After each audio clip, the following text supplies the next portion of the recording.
நான் தான் RR car Rafi பேசுகிறேன். இன்றைக்கி என்ன வண்டி பார்க்க போகிறோன்னா ஃப்ளூட்டிக் வர்னா. இதோட கம்ப்ளைண்ட் என்னன்னு பார்த்தீங்கன்னா ஸ்டீரிங் ஆட். வண்டி பார்த்திங்கன்னா இபிஎஸ் லைட் ஸ்டாண்டர்டாக எரிஞ்சின்னு இருந்தது. நம்ம செக் பண்ணி பார்த்ததில் இபிஎஸ் போர்டு தான் கம்ப்ளைண்ட் வந்தது. மோட்டார் சர்க்யூட் ரேஞ்சுன்னு சொல்லி வந்தது. டார்க் யூனிட் அந்த மாதிரி கம்ப்ளைண்ட் வந்தது. இப்போ பார்த்திங்கன்னா இதான் அந்த பார்ட் நம்பர் போர்டோடது. RBI 1V250. சரிங்களா?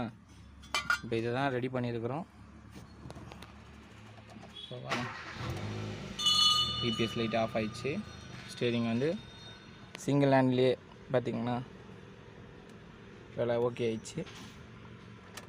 ஆஃப் பண்ணால் உங்களுக்கு தெரியும்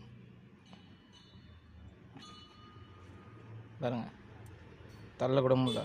ஃபோர்ஸ் அவ்வளோ ஃபோர்ஸு. உங்களுக்கும் இபிஎஸ் எதுனா நீட் இருந்ததுன்னா எனக்கு காண்டாக்ட் பண்ணுங்கள். முடிஞ்ச அளவுக்கு ரெடி பண்ணி தருவோம். அப்படி இல்லைன்னா ஸ்பேர் அரேஞ்ச் பண்ணி வேறு ஸ்பேர் வாங்கி போட்டு கொடுக்கலாம். ஓகே ஃப்ரெண்ட்ஸ், நெக்ஸ்ட் வீடியோவில் சந்திப்போம். பாய்.